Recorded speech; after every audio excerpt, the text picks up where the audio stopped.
Good evening, everybody. Welcome to Barbers Arms. It's Friday, the 18th of February. It's a bit windy here in England. It's raining, but it's not with my co-host. He's over in the fantastic resort of Benidorm. We're going to hear all about that coming up here on episode 81 on this Friday night in conjunction with Wahl UK and the British Barbers Association. We've got a cracker coming up for you tonight.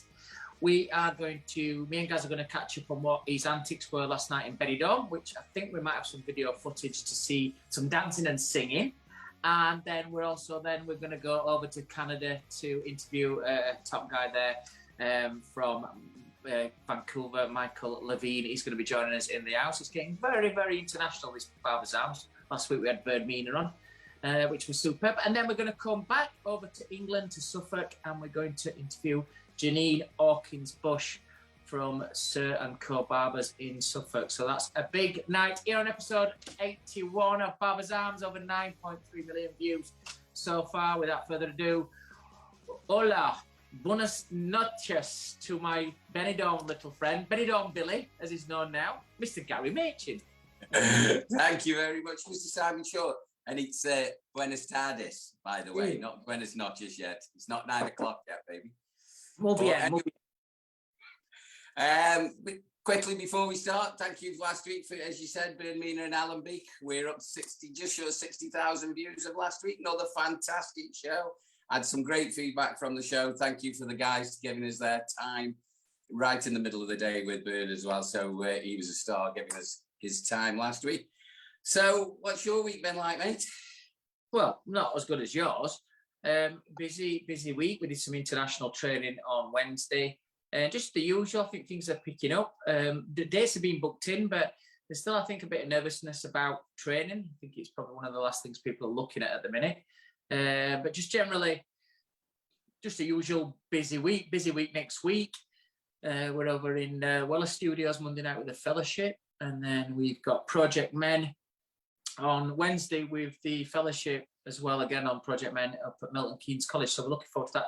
Janene Hawkins Bush is part of the Project Men. She's going to be joining us on about 8:45. So stay tuned in to see what's happening down in Suffolk. Apparently, she's had to find one of her locations that's got Wi-Fi because it's really bad weather over here in the UK, as you all know. So anybody who is travelling or knocking about over the next 24 hours, just take extra care. Extra care needed as well on the strip in Benidorm, I'm hearing from last night. Can you fill us in, please? Well, I met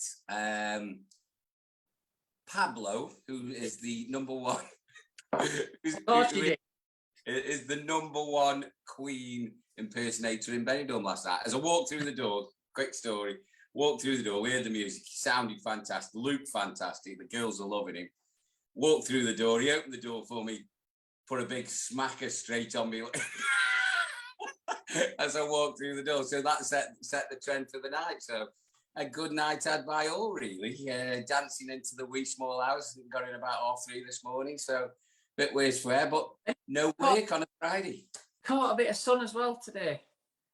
Tell us what's the weather like. Just make everybody jealous over here. Hey, it's all over, baby, as well. Had me budgie smugglers on today, so it's all over.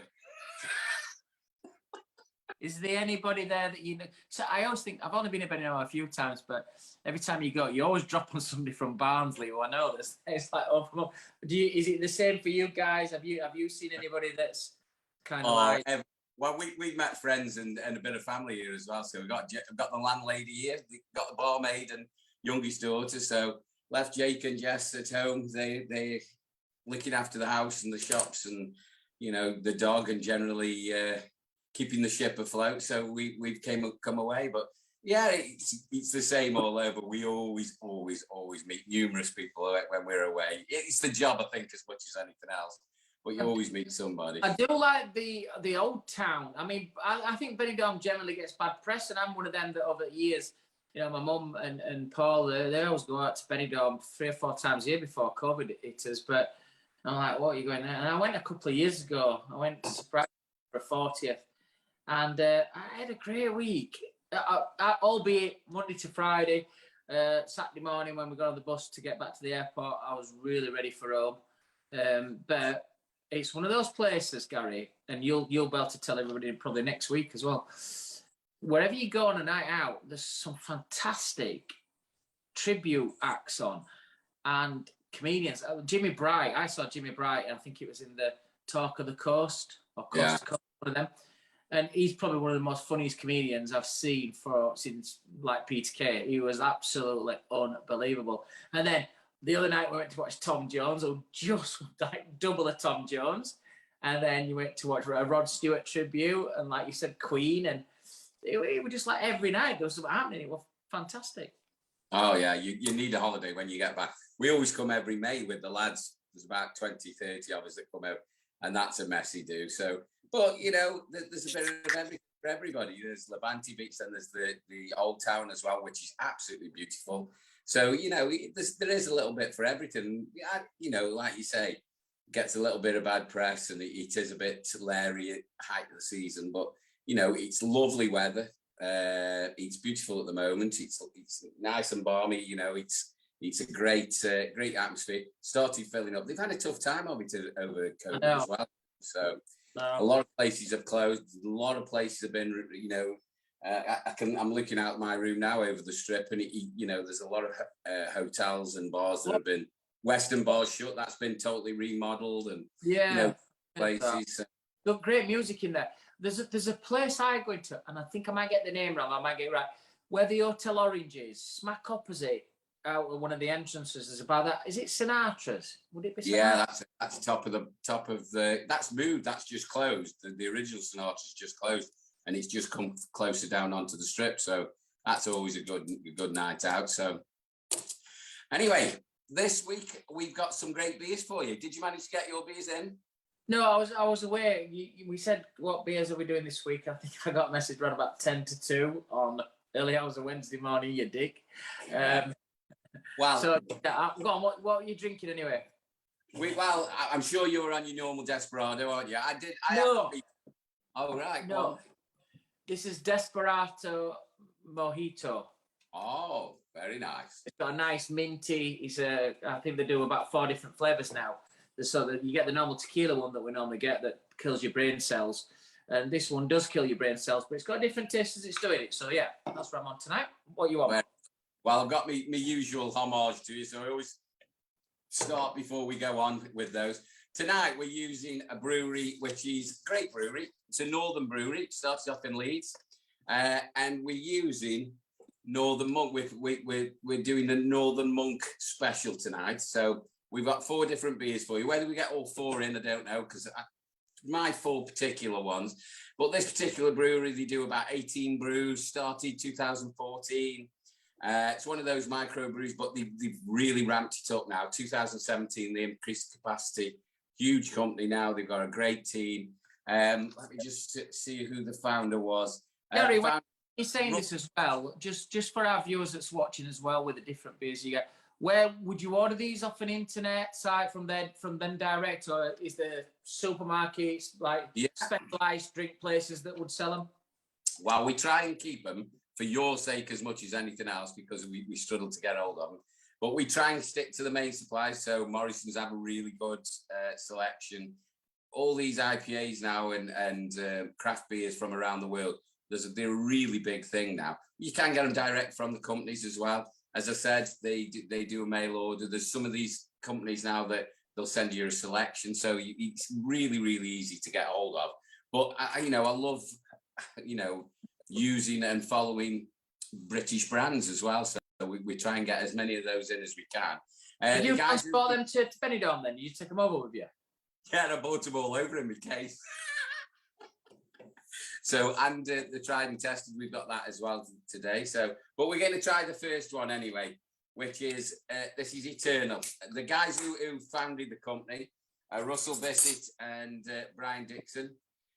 This one, you can see it's a pale. It's nice. It's Eternal. This is 4.1, so it's easy drinking. This is a session IPA, and it's really nice to see from, they really push the northern part of the heritage of the beers. But I don't know if you can just see that.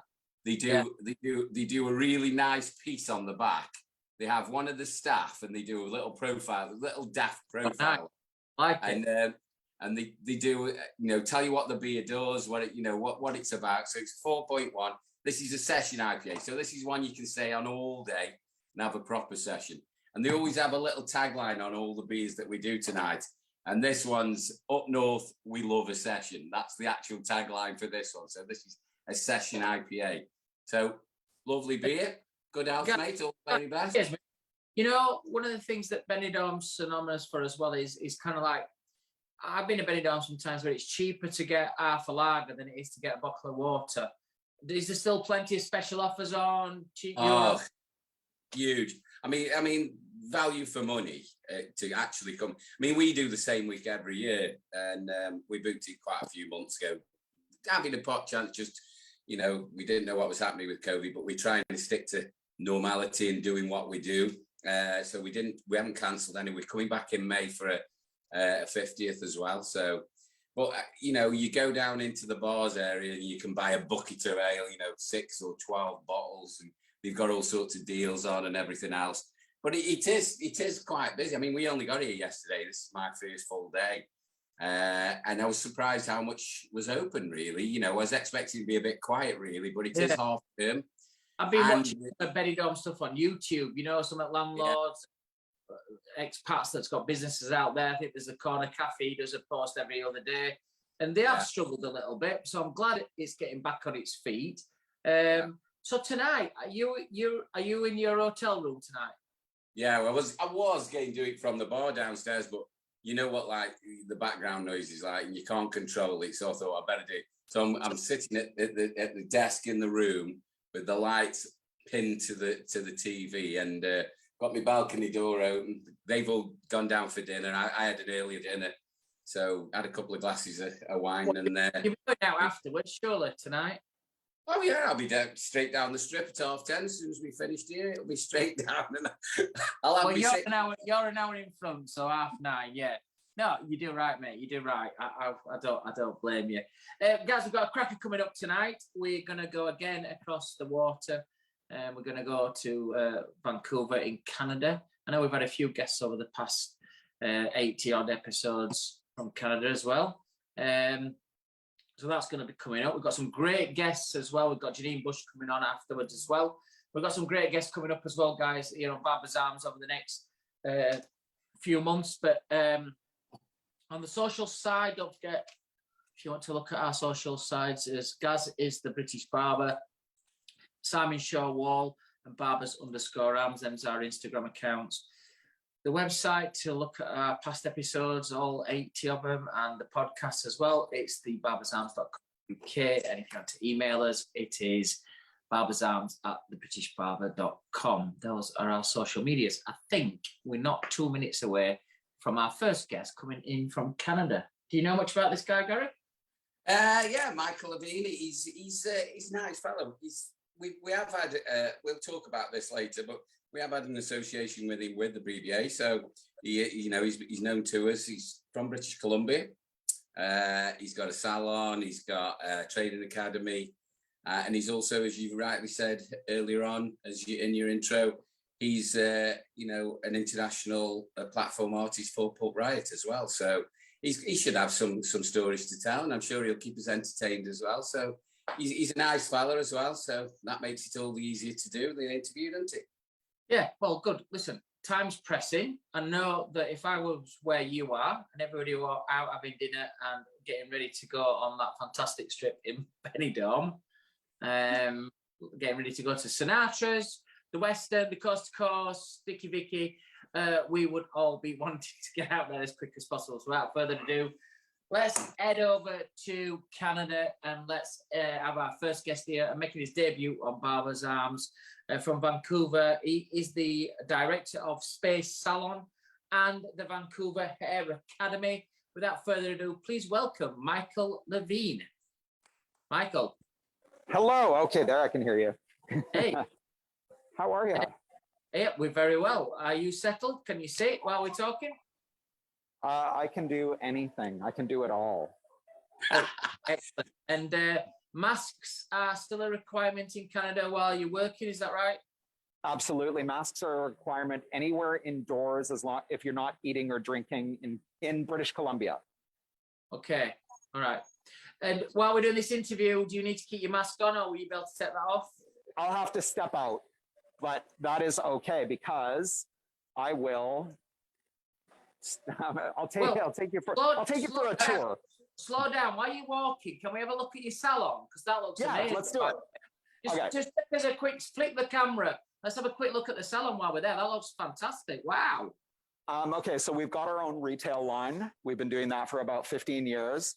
We're kind of we wanted this salon to be more like, what are you drinking? Beer. Awesome. Okay, so here, I'll just give you a quick little tour. Okay, so we have our styling area, and we put up curtains because of COVID. Yeah. And so we've got 12 stations over here, blow dryers from the ceiling. Wow. This is our color bar. Nice. So we do a lot of vivid color. I'm a Pulp Riot educator. I work with Pulp Riot quite a bit. So we do a lot of vivid color. So we want to keep it in the darker area of the salon. As I come back, this location used to be a bank. So we have a vault. Oh, fun. And it used to be where we processed all of our colors, but I'm now using it kind of for storage for my photography stuff because I'm a photographer. And the final little area, we have this kind of dark hallway. This was kind of cool. When we opened, we put head sheets up on the wall, and all the staff kind of drunkenly wrote their own kind of hairstyles on the wall. And then we have this little private shampoo room, little dark, kind of sexy, keep it romantic. Wow. Fantastic. Can we just say as well, Michael, thanks for giving your time, because I know it's in the middle of the day at the moment, isn't it? Okay, so I'm just going to step out into a less lovely environment. And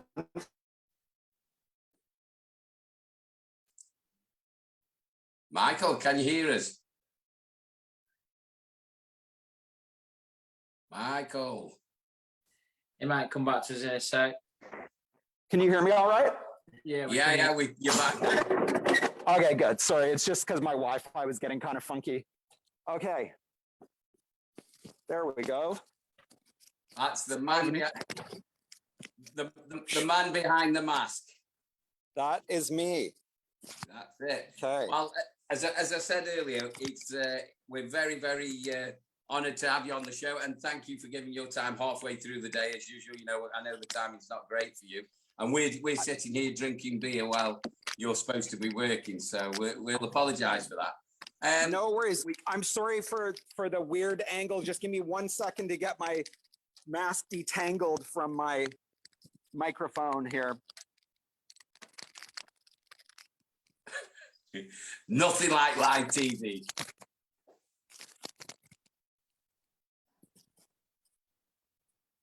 Okay. There we go. And that's it. We got you. Right. Okay. So, Michael, wonderful. I know we've give you an intro to who you are and what you are, but for our viewers out there who don't know you, can you just give us a 2-minute bio of yourself, of who you are, what you are, and where you're based, if you could, please? 2 minutes is a challenge for anything with me, but I'll try. So I am a hairdresser in Vancouver, British Columbia. I've been doing hair since 1998. No, 1992, I guess. We opened our first salon in 98. I kind of came up as an apprentice in kind of a little bit of the old school environment where you'd pick up your mentor's cleaning and get their car washed for them. I kind of, came up that way and worked really, really hard for very little money and built up a pretty good clientele. And eventually I decided that my employer was taking half my money. So I decided to open my own salon, and I had a really rude awakening my employer was actually a wonderful guy, and he was amazing. And he had done an incredible amount of stuff for me that I didn't appreciate until long after I left. But eventually I was on this path. My now wife and I, who was my girlfriend at the time, we opened a small salon. We grew it, long story short, we grew it to 50 people in 3 locations with an academy or with 2 locations for our academy. And that's where we are today. Now we have 2 salons and 2 academies. And the salon I just showed you, we are having to leave this salon. And unfortunately, our landlord is actually a skincare company, a big skincare company, and he wants our space for his retail part of his business. So we have to open a new salon, and it's a spectacular space, just about 5 minutes from here, but it's an absolute shell. So I'm dealing with the city, dealing with permits. We have to put the bathrooms in. It's had nothing. It's a brand new building, but it is really cool.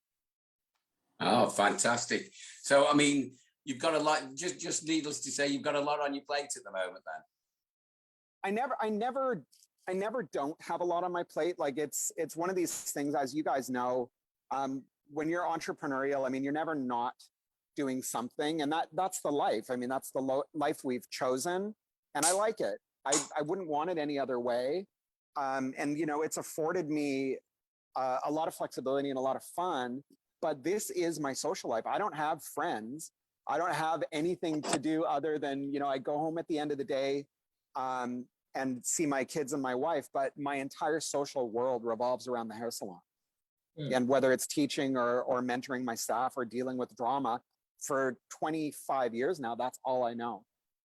So, Michael, on Barbers Arms, we'll go through some series of questions with you, just asking a little bit about you professionally, and then towards the end of the interview, we'll find out some quick fire questions just for a bit of fun, just to find out a little bit about you personally. My first question to you, though, is what's your secret to this? Your salon looks fantastic. You've been in it for so long. You're telling us that, you know, your life is the business. It's your hobby. It's your social life. So what is the secret to your success? That's the first question. The second part of the question is, what's been your biggest learnings within your business? What's the things that you've learned most from? Like, you know, not I won't word it in like what's the worst thing that's happened to you, but what's the things that you've learned along the way that you stay away from? So first bit is, what's the secret to your success? The second bit is, what's your biggest learnings? Well, the success portion of it came from just, you know, doing 7 days a week, building up a massive clientele myself, and with an absolute tunnel vision of what I wanted, just making things happen because I had no other obligation other than to make that happen. So I worked really, really hard. I came out of the service industry myself. So I just worked really hard, cared a lot about customer care and that client experience. I went around, I studied hotels and things like that. I didn't really look to the salon industry for my inspiration. Of course, I looked to the salon industry for my hair inspiration, but for my service inspiration, I looked at restaurants and hotels, and I thought, that's who I really want to model myself after, because most salons don't do it right. So we worked really, my wife and I worked really, really hard to create the type of environment that would have clients leaving going, yeah, my hair is great, but can I swear? Yeah, you can do whatever you want. Okay, because it may slip out. I won't do it now that I'm aware of it, but holy F, that was an amazing experience. I have to tell my friends about it. And through that, we just started training our assistants to have the same mentality. And it didn't, you know, it took a long time. It took us probably a decade before we had a business that didn't require me to stand there behind a chair to do. But that got me to here. And I thought things were really, really good. And then I had my first walkout. And it was, and that first walkout led to a series of 3 more walkouts. And, you know, I believe that you never learn anything by your successes ever. So up until that point, for the first 15 years of my business, I thought I was untouchable. Everything I touched worked. And I was making an amazing living. And that planted the seed for the life I have today. I still have a wonderful house and, you know, all of these things. But I had my first big walkout about 5 years ago, and it was brutal, and it decimated my business. It kicked me in the butt really, really hard. You guys might have known, like 5 years ago, I was a very vocal salon owner. I was a very big blogger within the industry. I did a lot of talking. And this completely took the wind out of my sails. It was incredibly humbling. It was hard on my relationship. It was a brutal, rude awakening that I wasn't infallible, and that it was time for me to evolve. And I would say that that was the best thing that ever happened to me personally. It still sucks professionally. I'm still barely profitable, if I am. I'm still struggling. But now I'm reevaluating my business in a different way. I also handed off my entire clientele to employees twice. So I don't even have a huge clientele. I work 2 days a week in the salon on clients. So I can't carry the salon myself anymore the way I used to. So now I'm really focusing on building up my team, and I don't rule with an iron fist the way I used to. I'm much more, I'm much looser. I still have my minimum standard that I'm looking for, but I'm much more encouraging people to be individuals. Whereas I really, up until then, I wanted everybody to fit into my mold. And I believe that's the old way of doing things, right? Like that old kind of Sassoon mentality. Everybody looks the same. They act the same, and we all do the same hair. And now what I've really learned is I need to create the type of environment where people can be who they want to be. And that's really what my goal is today. And it's a very, very different experience. And I feel like I'm a nicer person. And talking about all of that, where do you see in your salon? Do you do many men's hair? And do you watch the Canadian barber scene in what's happening in Canada for the barber scene? The barber scene in Canada, and particularly in Vancouver, is sort of what you would see in LA. Very, very cool.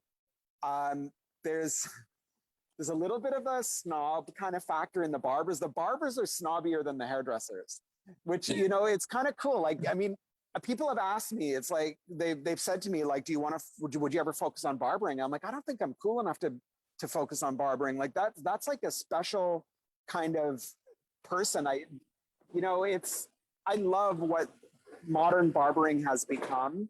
It has become a culture, and Vancouver has a really, really cool barber scene. We've got a really large Filipino population here, and a lot of the barber scene is dominated by the Filipino guys, and they're just super freaking cool. They're badass barbers. They're all sneakerheads. It's a really cool subculture. And sometimes I'll bring them into the salon to do trainings for my guys. And it's just the level of artistry is so high. It's wild. And, we've got a couple of people in our company who specialize in barbering, but to the degree of what I see in the good barbershops locally, we can't even touch those guys. The thing is, Michael, I think Vancouver generally is a cool place anyway, isn't it? The island, gas town, all around. You what, sorry? You've been? Yeah, I've been a few times, because I don't know, you've had the BBA over, and you've had an association with the BBA as well anyway, haven't you, in the past? Yeah, for years, yeah. Yeah, so I travel internationally for the BBA education-wise, so I've been to Vancouver a few times. Yeah. Awesome. So I know what you're getting at with the coolness, but I think it helps with the city being so cool as well. It kind of rubs off on everybody as well, doesn't it? Yeah, we have a pretty cool city. There's lots of great places in Canada. I think Vancouver's pretty special. I don't think I'd want to live anywhere else. I like it a lot. Yeah. I think it was Eric and Chris who came over to you. Two of our educators came over. That's it. Yeah. So we know those guys really, really well. Big shout out guys as well. So just while we're talking as well, giving shout out all our viewers out there. If you want to give us any questions, if you want to ask Michael any questions, and we'll give you a shout out as well. Tammy, thanks for watching. Janine, Mr. Richie Finney, we're doing tried and tested soon. We're going to have your products on in our interval between guests. Can I just, at the same time, I've got to get these in as well. We're going to do our second beer of the day, which is Northern Monk again. So we've got a drinking culture on this show, Michael. I don't know if you know this, but this one's Faith, and it's a 5.4, and it's a zesty. Can you see the color of that, baby? It's an orange, zesty kind of fruity, hazy pale ale. So it's like curd. It's what, sorry? Looks like lemon curd.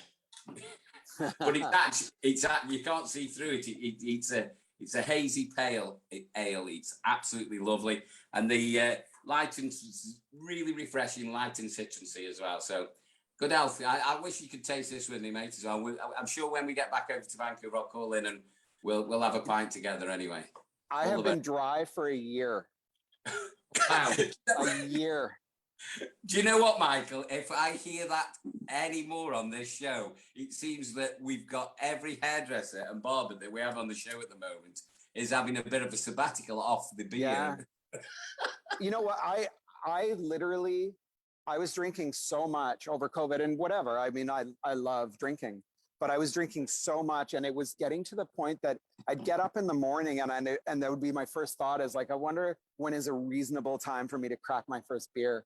So I stepped on the scale a year ago, and I was like I'm not a tall guy, but the number on that scale was so appalling. I don't know what it would be in stone, but it would be appalling. And I was like, I'm going to take a month off. And that month just extended into a year. And now I'm a pretty big mountain biker. And the mountain biking culture is a beer culture too. And I'm like, okay, so I've had a year. I've accomplished something that I never thought I could do because I've been drinking since I was 13. And now I'm like, okay, I've done this. I feel like I'm going to go back to it. And beer is my thing. Like, just you describing oh my God, like it's killing me. It's killing me. Like I'm salivating. Do you know what? I think they've got, in North America, they've got a really strong craft beer and, microbreweries.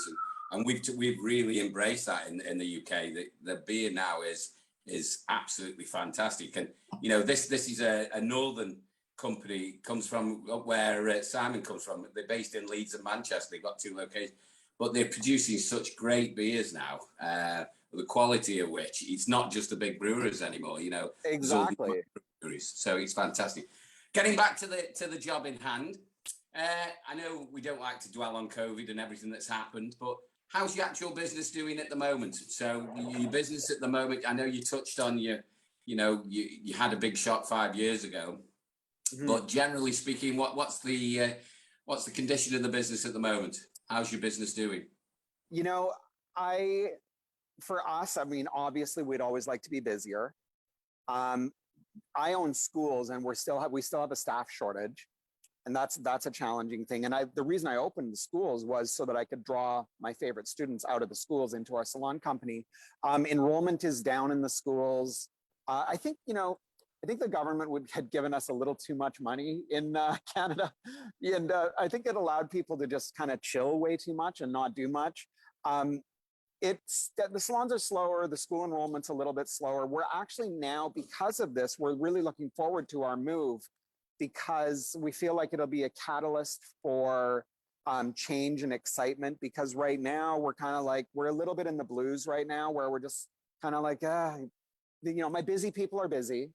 But it's definitely, we're not getting the walk-ins that we used to.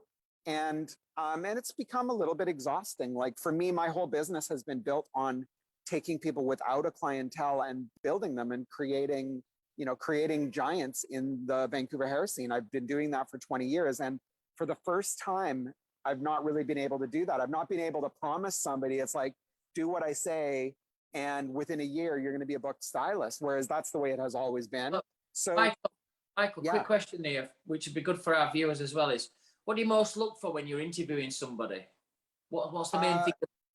Awesome question. I feel like I can teach most people to be an adequate enough hairdresser that a client will be satisfied, not unhappy. So what I look for is service aptitude.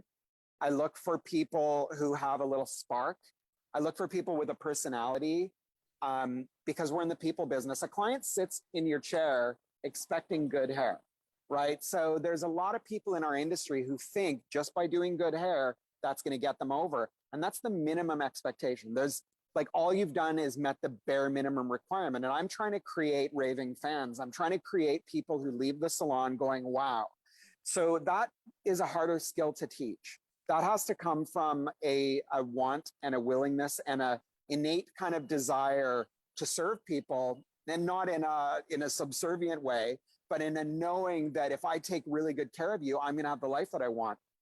So I actually look for people who have worked in restaurants. I look for people who have worked in retail, who know how to deal with people. I love servers in restaurants because they know how to keep a smile on their face when they hate you. Like I love those people. They can dig deep and they know how to be patient. And that's what I look for, because I'll teach anybody to do hair.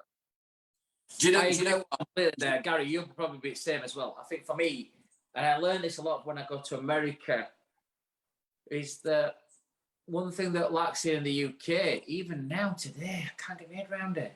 It's like that service. You know, Yeah. I went to an hotel the other night. It was really late. The receptionist never even stood up. I struggled with some bags getting in. It was 2:30 in the morning. I was like, if you're in America, there'd be people there to look. It's like, where's the service? Yeah. Service for me, a stylist or a barber with personality is so much better. You know, they've got to cut hair, like you said. You've got to get those standards with the haircuts. So you get no complaints about the service, what they've had on their hair. But it's, for me, it's that service levels, what they give. They're the most busiest stylists. They're the most busiest barbers. The ones that look after the customers. They're the ones that make the money. I think, do you know what? Do you know what, Michael? I think you touched on something really, really important here, and a lot of owners will be talking about this. We've got an academy business as well, and a lot of staff, and we're tending to take what we class now, not school leavers, but we're taking people who have probably been in retail or something. And one of the young ladies we've just taken on, she's 30, retraining. And a standard of service is so good. She's worked in all different department stores that it's so much easier. I think you've got that communication that they can be on every level to different clients. But not only that, they've got that not naivety, but they want to please customers as well. They're expecting to please customers, and a haircut is just one small part of that whole puzzle, isn't it? You know, so. I think you've really hit on that. I think it's really good to hear that coming from a salon owner as well. Yeah, definitely. You know, very often older people will say to me, it's like, do I have a future in hair? And I'm like, the clients will gravitate to a more mature stylist. First of all, they're going to assume you've been doing it longer. But the fact that you're more worldly, the fact that you're able to have a conversation, you're going to be, you know, you're not so much in yourself when you're 30. And you're 20, you're so egocentric when you're sort of 18 to maybe late 20s. But once you've, you know, been around the block a little bit and you start to develop a bit of empathy and I'm not to say that I'm not cheeky. I am so freaking cheeky with my clients. I have a ton of attitude as a hairdresser. I just don't direct the attitude at my clients. No, I agree with you. Michael, we're just running out of time, so it's great to speak to you. Salon looks fantastic. You seem really switched on what you're doing, and as everything with age becomes like, it's like a fine wine, you become more tuned. Like you said, in my early days, you used to be not aggressive, but you were like right on it with staff. As you get older, you accept more, you try to make sure that their environment's fantastic to work in. If we'd have known what we know now when we were in his early 20s, when we had the energy. yeah, absolutely. We're going to finish off with some quick fire questions, so here you go. Are you ready? Are you set? Just quick fires.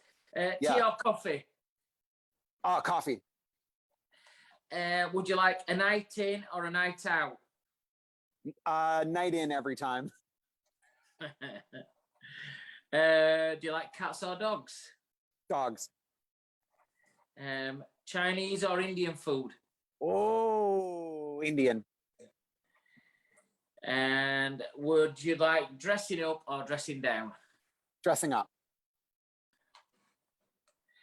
So we're looking at that and thinking, well, you must dress up then when you're having a night in, you know, stroking your dog, having Indian food with a coffee in your hand.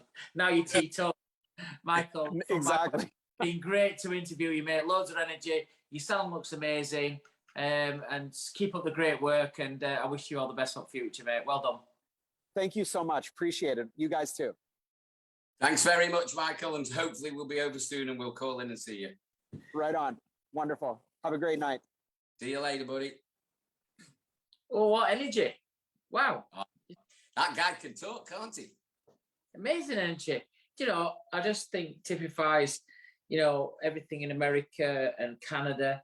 You know, they just concentrate so much on their service levels. Talking of service levels, we, from time to time on Barbers' Arms, will do a review on some products as well that we've had sent in to us from different companies. We did the homage a few months back, and tonight it is a friend of Barbers' Arms, Richie, who has Captain Fawcett, and we've got some of Richie's products. I'm going to start off by one of the reviews on this product. For about 5 years, Richie gave me this product at an exhibition, Barbers Arms, and it is really one of my favourites. I love Tom Ford's. I like a lot of oud aftershaves. I spend a lot of money on different fragrances, but I got this one, which is the Backy and Booze one, the Ricky O one, and the smell of this one. I think if you look at my column as well for the short times in Barber Evo in January, I featured this particular product. There's sometimes, Gary, where I'll spray this in I have this in my car. I spray it in my car. When I get back into my car, anybody who gets into my car, they'll go, "Your car smells amazing." And that's from 2 days ago when I'd sprayed it on myself to go in. It's got a real distinctive smell to it, as I say, Backy and Booze. It's got that real colonial, old-fashioned, when you used to smell your granddad with a pipe, and that real classic men's kind of sweet smell, pepperminty kind of tobacco. Just got all them fragrances in. So the Backy and Booze, guys, if you've not had this into your salons to either use it on your clients afterwards or to retail it, it's a fantastic product. I wish you could smell it through the screens. It is a really nice product. Gaz is just going to talk a little bit about some of the moisturizers as well. Yeah, I mean, you know, we love Captain Fawcett. We've got a strong association with Mr. Finney as well. He's a great guy, love him to death. We got sent a couple of products. We've got the moisturizers here. So the difference with these, I've got the Booze and Backy moisturizer, the Ricky Hall one. It's the hydrating moisturizing daily. It's great. The packaging is fantastic. Looks really classic, old school. Great, very, very. When you talk about packaging, we're not just talking about this part of the packaging, which looks fantastic, old school, looks really classy, but it's the quality of the pump and everything as well. It really, really shows. Yeah, it really, really shows in the quality of the packaging, as in the pump itself, what it looks like, you know, its operation, if it lasts as well, if the pump lasts. So we've really gone into these. We've been using these now for quite a few months. And when you smell these products, do you know what? When I first smelled the Ricky Hall one, just reminded me of my dad years and years ago. Yeah, that's exactly. My granddad, he always wear a shirt and tie, smoked his own roll-up cigarettes that had a bit of a licorice smell to it, but he always had this like old-fashioned pepperminty kind of smell to him. His products, this Backy and Booze one, it reminds you of just the olden days. It's got that smell. You get this in your salon, guys, and when you spray it on your clients when they're leaving. A lot of people use the lemon fragrance and stuff like that. Like, I love ouds and strong smells like this. Like you said, moisturizers don't only just smell nice. When you put it onto your face, it's absolutely, your skin feels like chalk. It feels beautiful. The thing is, it's so velvety as well. It doesn't leave any oily residue. It goes in really, really well. It doesn't lie on top of the skin, hydrating as well. So it's a really quality product. But the thing is, when your dad used to smoke a lot, and he still does, and you come in from the barber shop, when before I was even in the industry, this is what I remember my dad smelling like. You know what I mean? It was just that kind of smell, took me back straight away. The other one that he sent us is the Captain Fawcett. This is the daily moisturizer. This is the Expedition moisturizer. I prefer this one more particularly. Out of the two moisturizers, this is my favorite. A little bit stronger, different smells, because the Ricky Hall is a special. That's a spin-off of Captain Fawcett. Yeah, but that's it's great smell, great scent. Do you think one smells this of Parma one just Violet? lasts a bit longer for me. The daily. Do you think it smells of Parma Violet? I can't actually put my finger. I'd love to have a little conversation with Richie and but I don't know. This is the one that I just prefer. The daily, the Expedition one, not the Ricky Hall one, the other one. It's so light again. I've been using it quite a while, but I feel like it's a lot stronger. It lasts a little. The fragrance lasts a little bit more. Absorbs into your skin really well. So I really, really like both products, but I think the favourite out of the two is the Daily Moisturiser. The Ritual one's great. I love that, and it takes me back. But if I was going to use it myself, I really, really like the Daily Moisture. I think that's fantastic. It's credit to you, Richie. And thank you very much for sending them in to us to be tried and tested by the one and only Mr. Simon Shaw and myself. Well, thank you. Richie, I've run out of moisturiser, so anytime you want to send over to me, go. I was with Richie last week and Xavier as well. Xavier was over from Dublin. He was over on to see a friend stag weekend in Leeds, and Richie joined him. And then I met them both at BB's in Leeds last Sunday. It was a fantastic lunch. Great to catch up with them both. They both look cool as. Richie's a trendsetter with his Balenciagas on and his Barbers right top, and he's just a cool guy. The old concept's really cool. So it's great to see you both last week, Richie and Xavier. Yeah, fantastic. We'll have to catch up very soon. Hopefully the next show that we do. All right, so we're just getting on to one of our next beers. I know we're doing these fast and furious, but there was so many beers to pick from, and I love the company, this Northern Monk. They do 18 beers.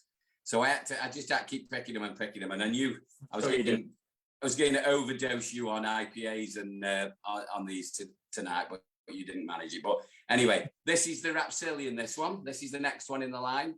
So this one's going a bit stronger now. We're in 5.7 territory now, so we're not going to be drinking this probably all night. I'll try to, but it's a really, really nice beer. Now, this has got proper orange zest in it, this one. It's not as cloudy as the last one. As you can see, it is, slightly cloudy, but when this settles, it isn't quite as cloudy as the one before. Really distinctive packaging. When you can't get mixed up with them. They really good packaging, as I said, and they brewed on site, and they actually got a tap room there as well. So if you want to give them a try in the actual environment where it's brewed. So this one, good health, everybody. I'll just try this for you all. Just to let you know, the Desperado Mojitos are 6%, and I've had 3 of them so far. Just to prove to you all that I'm not faking it. There you go. We've got an hat trick, and they're all empty. 1, 2, 3. You don't have to prove it. It's hardcore here in England. The weather's bad outside, so we're keeping it all inside. Here we go. We've got our next guest now joining us in Barbers Arms. She's a new member on my Project Men's team through the fellowship. She runs successful salons down in Suffolk, barbershops in Suffolk, called Sir & Co Barbers. So we're going to find out a little bit about what's happening down in Suffolk, how the weather is down in Suffolk, but also as well find out how she's enjoying Project Men and exactly what's happening down there. She's going to be with me on Wednesday, actually, with Sam Campagna, and doing some media training. So she'll be able to present on Barbers Arms within no time once I've finished with her. Without further ado, please welcome Janene Hawkins Bush from Sir & Co Barbers. Janine. Hiya. Good evening. How are you, Janine? Are you well? Are you fitting well? Yeah, I'm really good. Thank you very much. Really had a little problem with your Wi-Fi connection tonight. You've had to chase it around somewhere out here. Yeah, we've a tree at our house has come down and taken out our wiring and our mains power. So I've come back to one of the shops tonight to chat to you. So yeah. Oh wow, thank you. What is the weather like down there? Is it as bad as they keep telling? It keeps trying to make me feel guilty, Janine. And I'm not coming back, not till next week. So no matter what happens. I wouldn't either. No, it's been about 80, 90 miles an hour winds down here this afternoon. So lots of trees down, lots of roads closed, loads of cancellations today and power cuts. So we had one of the 3 shops went out today, but the other 2 stayed on. So yeah, but loads of revenue lost today, but it is what it is. So Janine, guys, like in your shops, you just don't get it back, do you? When you cancel like that, like weather, you can't sit to your bank. Oh well, that weekend we didn't take an extra $2,000 because weather was shit. You didn't give a fuck. Yeah. It's like you have to try to get that back. Hopefully those clients they're still going to want an haircut and they get back in, but it does affect business. I find that tough. I find it tough.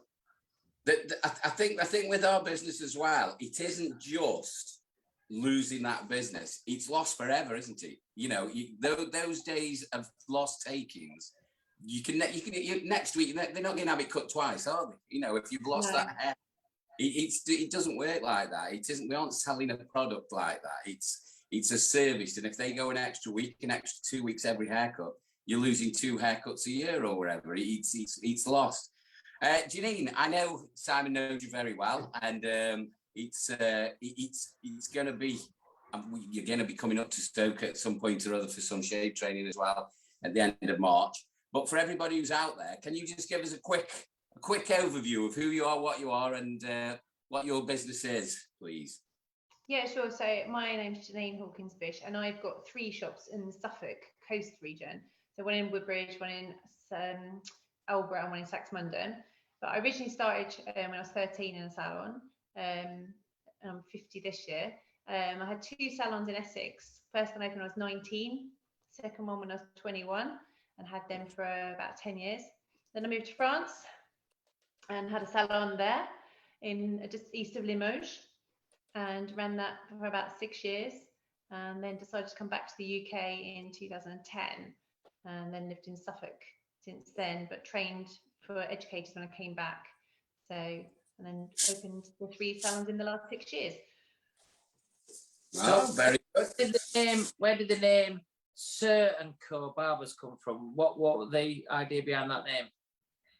So the concept behind that was Albury, where the shop is, hadn't had a barber shop for 40 years. And the gentleman that used to have the barber shop down there was commonly known as Sir. So we thought we'd take his name on board.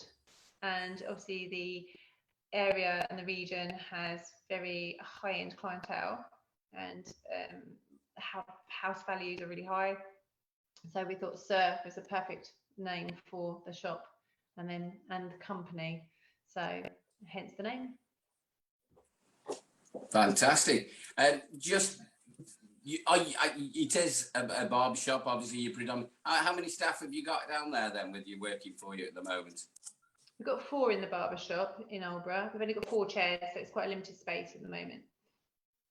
Okay, and then you're hairdressing as well, is it, in the other locations? Yeah, so we've got an 8-chair in Saxmundham and 8 chairs in Woodbridge Salon as well. So about 17 staff across the 3 shops. Fantastic. What made you? I know we're going to come on to the project men and everything else. But what made you go and take the turn into education? What pushed you down that route? Is it something that you've always wanted to do, or is it something, as we just heard with our previous guest, with Michael, he was just trying to feed his own salons with staff? What was the idea behind you going into education?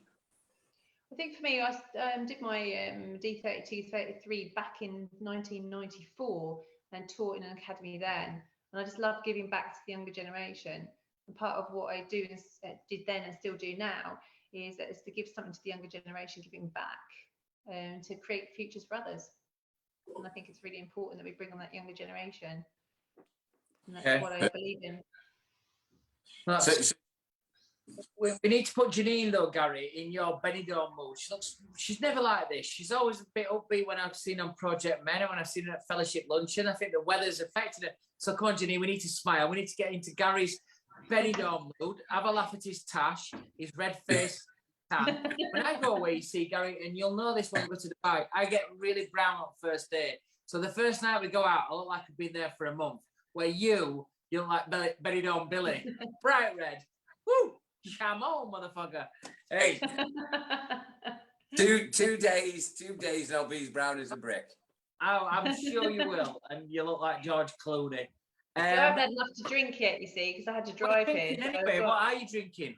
I've got an Aperol Spritz for now, but I shall be on the wine when I get home. When we went for a quick beer after we'd done this first project menu, you were after some cheap. Gary, when we go to Gary in Stoke next month, he'll love it. She likes like flat ciders or flat. Or was that you or Tammy? No, it's Tammy. I have just drink pints. Yeah, she just drink. Well, fuck, listen, you'd be fantastic with Gaz. He's going to really look after you on the night before we go to do the shaving course with Gary. So you've got 3 salons in Suffolk. You've been to France. You've got the training bit under your belt. Let's just say tomorrow morning you woke up and somebody said to you, there you go, there's 100 grand. Where would you want to open a salon up? Where's the ideal destination for you? God, I don't know, to be honest. I think I'd go back to France, actually. I think I'd go back down to Narbonne, where we first lived when we lived in France. I think I'd go back down there. Yeah, on the beach. Yeah, in the sun. Absolutely. Yeah. So are you fluent in French now? Fluent in what I needed to know, I'd say. Not what I... So when you went to local government and see the notary, you struggled there, but you could order beer and bread and cut somebody's hair then, can you? Yeah, totally. Yeah, no, that wasn't breeze. I did take someone that could translate with me, to be honest. And you had to have all your qualifications translated as well, because it had to match theirs. So no, it wasn't an easy task, to be fair. But it was, as long as you bribed the mayor, to be honest, you were pretty okay. Yeah, that's it. They're a funny lot. They can be easily bribed, can't they? Yeah, definitely. Especially if you get them drunk. We're together next week, Janine, on the 23rd. So me and Sam are kind of with each other most of that week. So I spoke to him today about the day that we've got planned ahead for us on Project Men. So you will only had one day Project Men. Did you enjoy your first day that you had at Project Men? Yeah, it was absolutely excellent in the Barnsley.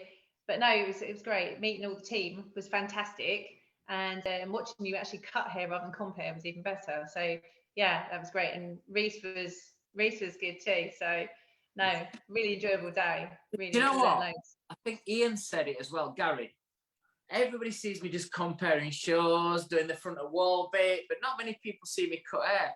So I actually still love cutting hair, and I think when people see me cut hair for the first time, it's like I didn't realise you could cut hair still. It's fucking how where I am. Yeah, thank you for that nice comment. Janine, quick question before Gary asks you another question. What's the last film you watched? 7. Brad Pitt. Yeah. Morgan Freeman. Yes. Very deep. Yeah. To think about that one, don't you? Have you watched it, Gary? Oh, it's hard work. I like films like that, but you know, I'm a more of a. I like comedies, but you know, I like factual stuff. I do. I like the docudramas and stuff like that. I don't watch a lot of TV anyway, but that kind of stuff. I like the factual stuff. Me, you know, I like that kind of stuff. I think the last film I watched was I don't know if, like you just said there, doc film was the Tinder Swindler. Have you watched it? Have you watched it? I'm going to watch that tomorrow, actually. Oh my gosh, this guy, he had people off massively. But it was kind of a good watch. That's the last film I watched. I'm going to watch an happy go film to get me in better spirits next time. So was this what drew you to that? The Tinders? We picking up hints and tips then? No, it was somebody said in the local that they'd watched it. Because I, like you said, Gary, I'm into kind of like I'm a nightmare for repeating films. So when I'm abroad, like in America, I watched a lot of films I've watched loads of times. So they're trying something that I've never watched.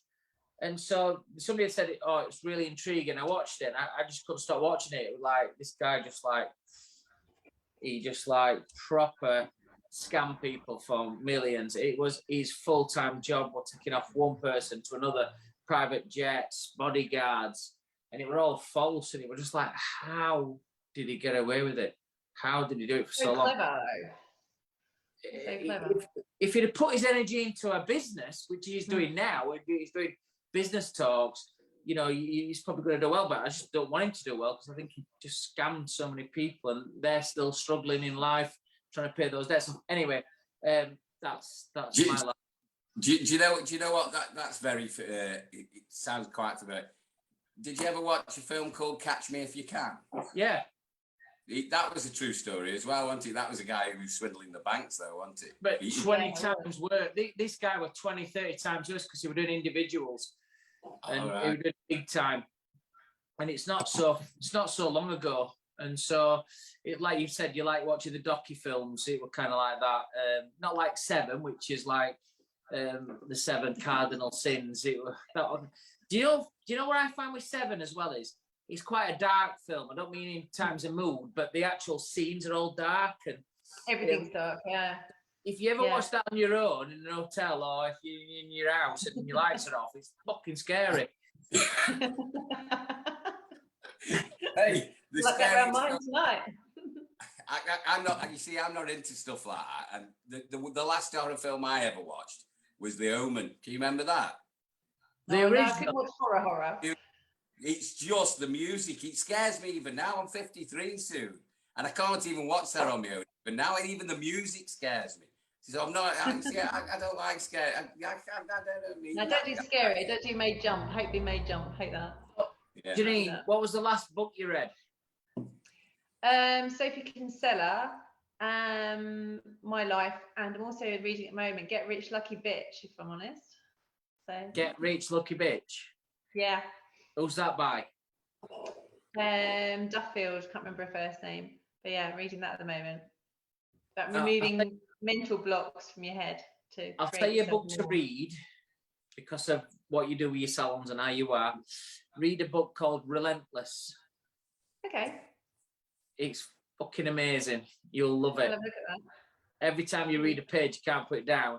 You start taking notes, you start highlighting stuff, and it's just something that you use every day in your business. Is a sports psychologist how to get professionals to perform better, but you can relate it back to business. Cool. Relentless is the last book I read. It's pretty awesome. Yeah, a lot of books I read are based on things like that, and then I read the odd one just for crap pleasure, if you know what I mean. Yeah. Guys, how of his? Can I just squeeze another beer in, please? Because I've just got. I'm empty. Yeah. And I've just... Why are you doing your beer though? I said, how was the last book you read? Viz. Viz? I don't write. I still do Viz. Hey, I'll tell you. Which character would he be though? It'd be Buster Gonad with the unfeasibly large bollocks. The large testicles, yeah. Fantastic. Or Kez. Kez is better in the film than it is. Do you know in Barnsley, my hometown, they've put a statue now of David Bradley with Kez. Come on, Kez. Anyway, that's that. Anyway, can I just put? We're just finishing our last Northern Monk now. We're just going into our last beer, and this one is 6%. This one's called Uprising. So this is one for you, Simon. This is one that I'm going to bring for you, and you can drink half a dozen of these. This is. You can see it's a lot clearer. It's a nice, refreshing pint. I'm not sure how much we drink of this, but it's Indian Pale Ale. And the tagline on this one is quite funny. Is happy, hoppy, tropical, zesty beer. What you want to drink. So this one is to all you guys out there who are having a crap day with the weather. Good health and happy Friday. Happy Friday. Cheers, happy Friday. Janine, we're going to finish off with some quick fire questions. I'm looking forward to seeing you. Are you there Tuesday night or are you going in Wednesday? I'm there Monday night. Monday night? Fellowship? Oh, are you coming to the fellowship Monday night? Yeah. Oh, excellent. So Monday night. Yeah, we'll see you at Weller Studio. There's me, Michael Damiano, Reese, Sam Campagna. There's a few of the Wahl guys there, so we'll see you Monday night. See you Monday night. Bring some team for that. We'll see you then. Are you there Tuesday night or are you getting up Wednesday night? Yeah, Tuesday night. So we'll see you Tuesday night for a beer as well before we do a fantastic day at Milton Keynes College with Sam Campagna. So really positive week next week. I'm really looking forward to it. On Barbers Arms, we finish off with some quick fire questions. So here we go, Janene Hawkins Bush. Your quick fire questions are just about to join you. What's your favourite food? Fish, salmon, lobster. Okay, now not a cheap date here, guys. What's your favourite drink? Champagne. Oh, I knew you were gonna. I just knew you were going to say that. Pink as well. It has to be pink. Oh well, even if you saw mine in Sam's champagne, in Chicago, we got the pink moe and it had a light underneath it, which were even better. Oh, So you put a picture of that, didn't you, online? Yeah, the fetches to the table, guys. It's pink champagne, and then they press this little button and there's a light on it all the way through. I'm like made up. I'm like, this. I'm in heaven here. We're on the 39th floor of this hotel. We've got champagne. It's pink and it lights up. Unbelievable. All we're missing is some salmon, or some lobster. What's your favourite destination? Anywhere in the world, to be honest. I'd go anywhere. Yeah, but what's your favourite one? Where you got to go tomorrow? You got Probably 2 weeks. New York. New York. Yeah. What's your favourite music? I don't really have favourite music, to be honest. I like pretty much everything. Just you got one soundtrack though. You got one soundtrack on a desert island. You've got one album that you would have. Who would it be? What kind of group? Pop stuff? Probably be old school. Actually, probably Duran Duran Rio. To be honest. And if you could have an ideal dinner date with somebody from past, present, somebody back from the dead, future, who would you like to have 2 hours with, sat round the table? Who would it be? I'd have to say Hugh Jackman, I think, actually. I think her husband's in background now going, her out, champagne, salmon, and she fucking texts Hugh Jackman instead of me. What's wrong with her? I'll sort her out. Don't worry. I'll have a chat with her and we'll get her back to normality. Hawkins Bush, you've got a great future, obviously, with your Sarah & Co. And I'm really looking forward to this year with Project Men. You were great when I saw you in Barnes there. I look forward to seeing you next week at the Weller Studios Monday and on Wednesday at Milton Keynes. Janine's having her favourite dish, which is very expensive. Salmon with some lobster tails all around it, making it really nice and posh with some nice sauce to go with it. We'll have some pink champagne as well. Why not? While we're having the lobster, it's nice to have some pink champagne with all of that. We're all doing this in New York, whether that be in Tribeca, probably going to be in Manhattan to do the champagne and salmon. So we're in Manhattan. We're listening to Duran Duran, the Rio album, which is a fantastic one by Simon Le Bon and the guys. And you're doing all this with the very famous Hugh Jackman. Janene Hawkins Bush, welcome to Barbers' family. First time on Barbers', but well done. Great interview, and we'll see you next week. Lovely. Thanks, guys. Enjoy your evening and enjoy your beer. Enjoy your holiday. Janine, it's been an absolute pleasure. You've had a very colourful, great career up to the present moment. Got Simon to put up with for the next year, and hopefully we'll see you in Stoke in the end of March. But it's been an absolute pleasure. Thank you for coming on, taking time out of your schedule, and the best of luck with all the mither down in Suffolk at the moment with the weather. So have a lovely weekend. Great Thanks evening. very much. Thanks for coming on. Yeah, see you next week. Thank you. See you next week. Bye. Bye. Do you know what? You think you've lived, don't you, a bit till you speak to some of these? I've been in France, I've got free shops, I'm fucking having champagne, I like lobster a lot. Oh. Yeah, I'm on Desperados, I'm being on toast in Barnsley. Hey, I like a woman who knows what she likes. There's nothing worse than saying, what do you fancy? Oh, I'll have whatever you have, or oh, I aren't bothered. But I like having a woman. Rachel's like that. She's great. She's she knows what she wants. She knows what she likes. That's fantastic. Just a quick. As well, in the corner, you can see Gary in his hotel room in Benidorm. If you look in your corner of your screens right now, it's coming up. Little corner picture of Gaz there, sat at his desk in not the Barber's Arms in Benidorm. And the barmaid just put that up. She just bought me. She says, "Yeah, here's your shot." So she just bought me that in. And I said, "Oh, I haven't got any shots for tonight." She complains when you do your shots, and now she's fetching flasks of Desperado or what it's called, Disaronno. Stick a Coca-Cola in that, and it's just like a Dr. Pepper's. It's beautiful. Hey, listen, guys. If I were in Benidorm, I'd be wanting to reach away from here as well. So we'll wrap this up nice and quick. Thank you to Michael Levine over in Canada. Great interview there, mate. Very passionate, very motivational. We also like to thank Janene Hawkins Bush from down in Suffolk, where the weather's pretty bad, and I think it's pretty bad all across the UK. So take care this weekend. Whatever you're going to do, if you don't need to travel, then obviously don't do it. I'm not an expert on this shit, but wherever it is possible, just make sure there's no stupid things happening. If you don't need to do it when it's bad in your area, don't do it. Gaz is going to wrap up with his final beer, or he's wrapping up favourite beer. Well, I thought, you know, seeing as I've got to pick my favourite tonight, and I'm going to go for the.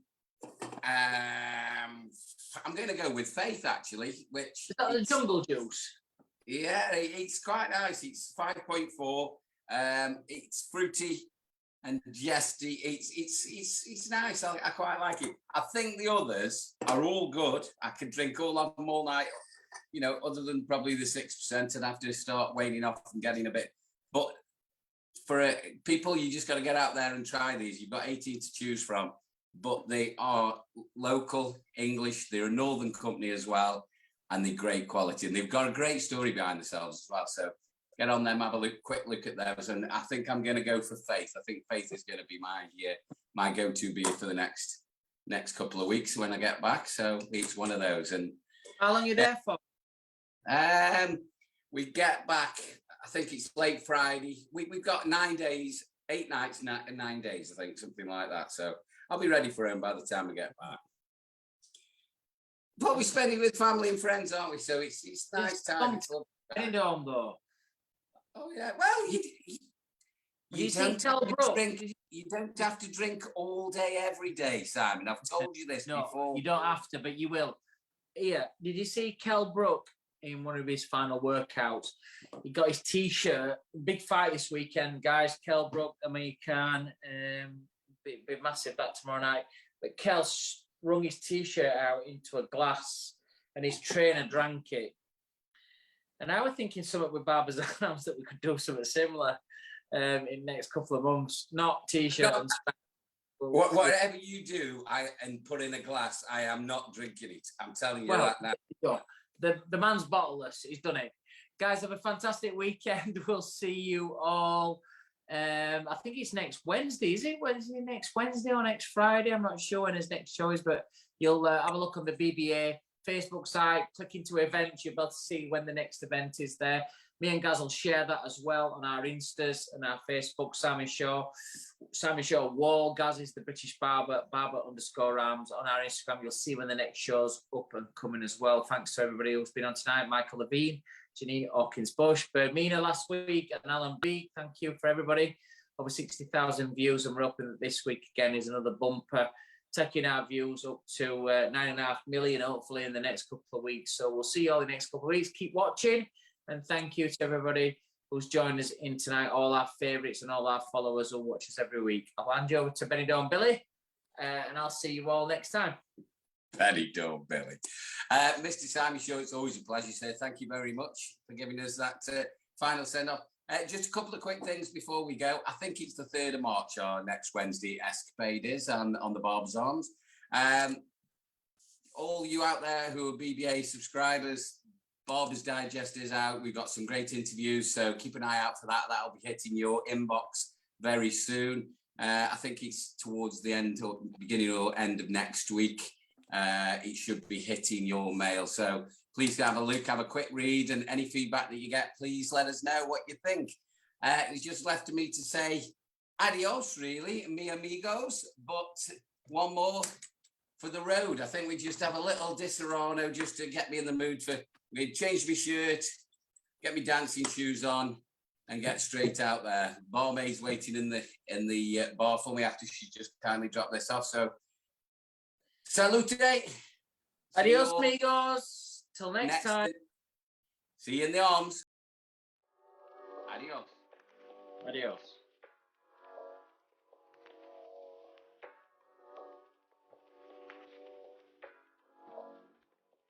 Yeah.